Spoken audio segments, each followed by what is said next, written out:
Imagine a figure, almost like a ghost from the past, someone whose names you've probably never heard yet.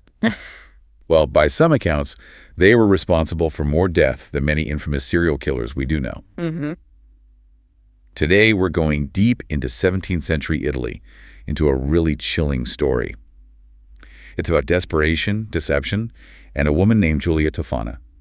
A truly fascinating and terrifying story. Yeah, terrifying is the word. She's believed to have, helped hundreds of women poison their husbands. Hundreds. An astonishing number. So the big question is, who was this woman? How did she operate for so long, almost 50 years apparently, without getting caught? And how did her legend become so potent even centuries later? Exactly. Okay, let's unpack this and try to understand the shadows of her legend. First, we really need to understand the world she lived in, 17th century Italy.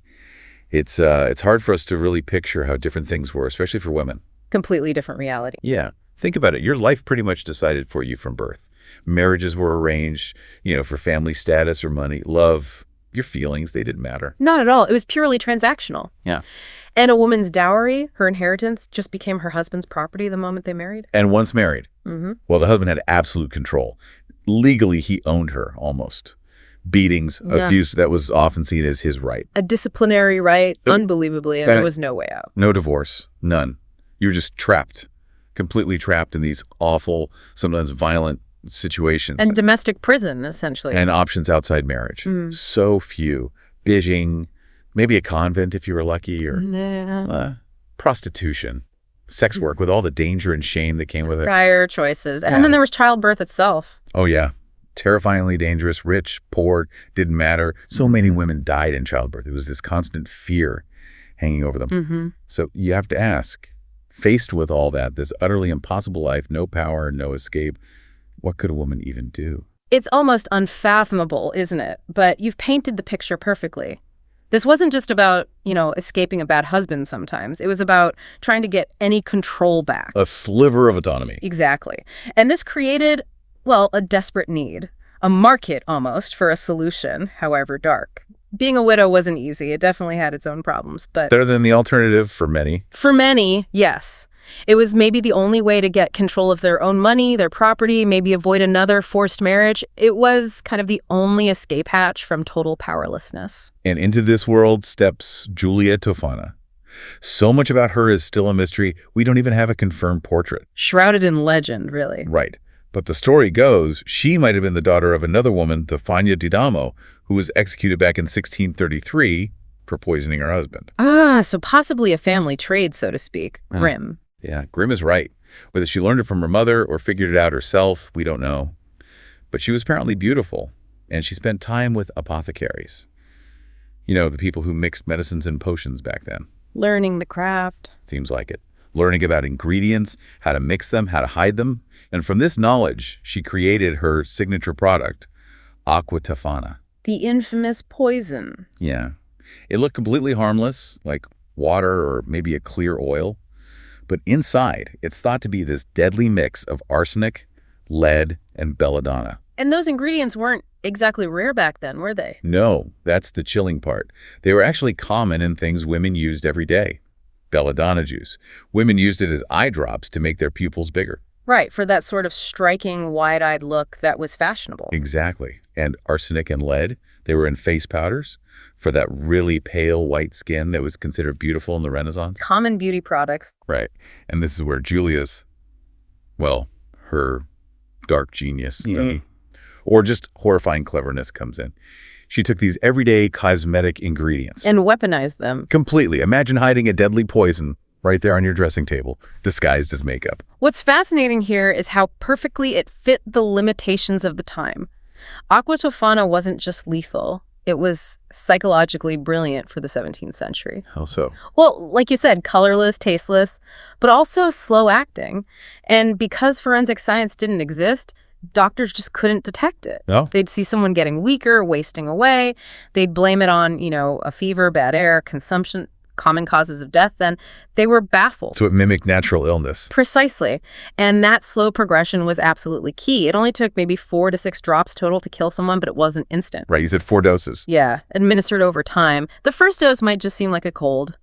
By the third, severe sickness, vomiting, diarrhea, terrible stomach pain, usually dead by the 4th dose. Horrifying. But that delay, it offered two benefits, you could say, to the wives using it.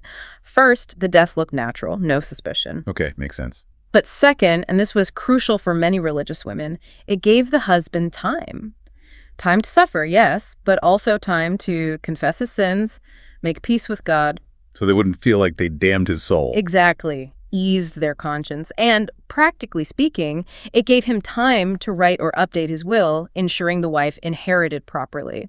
It secured her future, making her a widow without raising alarm bells. Her whole operation was just incredibly well run. It lasted almost 50 years. Think about that. It really speaks to the level of desperation and silence out there. A testament to both her methods and the societal conditions. Definitely. She knew she needed secrecy. So Yeah. the disguises, first, like we said, powdered makeup, easy to hide. Blends right in. But then she got even smarter. She started selling it in little bottles labeled Manna of St. Nicholas of Bari. Wow. St. Nicholas's manna, that was seen as a holy relic, a healing ointment. Exactly, a devotional item. Who would question that? A servant? Another family member? No way. It looked completely innocent, even pious. That's brilliant camouflage. Almost sacrilegious, but brilliant. And she even put, like, fake instructions on them sometimes. Yeah. Little cards saying use 1 or 2 drops on the face at night just to sell the cosmetic angle. Incredible. Layer upon layer of deception. So she became known, sort of whispered about, as a friend to the troubled wife, selling mostly to women in bad marriages, though apparently some men bought it too. Maybe for rivals, who knows? A dark sort of service industry. Right. But getting it wasn't easy. Strict vetting. Word of mouth only. Someone had to vouch for you, someone she trusted, probably another client who'd already succeeded. A network built on shared secrets and, well, mutual survival. That silence was her shield. Absolutely key. And she didn't just sell the poison, she coached the clients. Told them how to act really distraught, anxious about their husband's illness. Playing the grieving wife perfectly. And here's the kicker. She told them to demand a post-mortem exam after he died. Wow. That's bold. Counterintuitive, even. But genius. Yeah. Right. In that era, an autopsy wouldn't show poison like that. It would just show nothing suspicious, proving her innocence. Turning the system's limitations against itself. It's quite remarkable, the level of planning. And the fact it worked for so long suggests just how widespread this quiet desperation must have been. But like these things often do, it eventually fell apart. The whole operation came crashing down in the 1650s. After decades, what happened? Well, the story goes, a new client bought the Aqua Tofana. She put a couple of drops in her husband's soup one night. Okay. But just as he was about to eat it, she just broke. Overcome with guilt, maybe fear, she screamed at him not to eat it, confessed everything. Oh, wow. A last-minute change of heart. Yeah. And the husband, understandably furious. He apparently beat a confession out of her, dragged her to the authorities in Rome. And under torture. She named Giulia Tofana. Word got back to Giulia fast. She panicked, ran, and took sanctuary in a church. Tried to hide. Seeking church protection. But it was too late. Rumors were already flying around Rome. Wild rumors. People started saying she hadn't just poisoned husbands, she'd poisoned the city's water supply. Mass hysteria. That's terrifying. Completely false, but it worked. A huge, angry mob formed, stormed the church, demanded they hand her over. And the church gave her up. Under that pressure, yeah, the authorities got her. And then, well, torture. Unimaginable torture. Until she confessed, too. What did she confess to? This is the number that echoes through history. She reportedly confessed to poisoning over 600 men between 1633 and the 1651. 600. That's staggering. Though confessions under torture are always questionable. Exactly. Historians debate it. Was it inflated to satisfy the torturers, to make the punishment seem justified? We don't know for sure. But she also named some clients during this confession. Implicating others. Yes. And the end came in July 1659. Public execution. Her daughter, 3 employees, all executed in Rome's Campo di Fiori, a place known for public executions. A spectacle and a warning. And they say her body was thrown over the wall of the very church she'd tried to hide in. Just pure scorn. A brutal end. And the clients she named. Some were caught, executed, or imprisoned. But many others, it seems, got away. Maybe too well connected, maybe the authorities couldn't prove it. The network scattered. It really highlights how confessions under duress can create a narrative. The 600 number became the legend. Whether it was accurate or not, it served a purpose for those in power. And the fact that many clients escaped suggests how deep this might have run in society. Right. And that ambiguity is a huge part of why her story still fascinates us. That number, 600, was it real? Partly real? Or just a horrific number produced by pain? A product of the system designed to extract confessions. Or maybe, just maybe, was it a reflection of a hidden epidemic?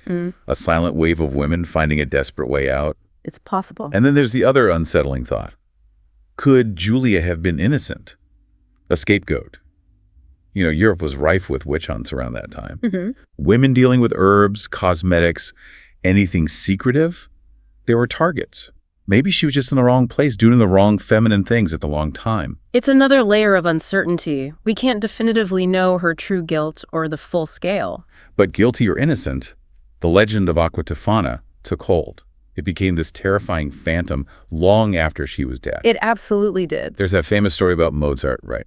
In 1791, over a century later, he's dying, really ill. Yeah, and he becomes convinced, utterly paranoid, that he's been poisoned. He apparently said something like, "I know I've been poisoned. Someone has given me Aqua Tofana." He couldn't shake the idea. This raises an important question. Regardless of the exact numbers, the fear and the story itself had a very real power that echoed through centuries. Now, historians think Mozart probably died of, rheumatic fever, kidney failure, maybe even bad pork. Something mundane, yeah. Right. But his paranoia, that speaks volumes. It shows the enduring terror inspired by Giulia Tofana. Her name, her poison, became synonymous with undetectable, insidious death. So the legend itself became a kind of psychological weapon. Exactly. It wasn't just history. It was a cultural fear, a myth that haunted people for generations after Giulia was gone.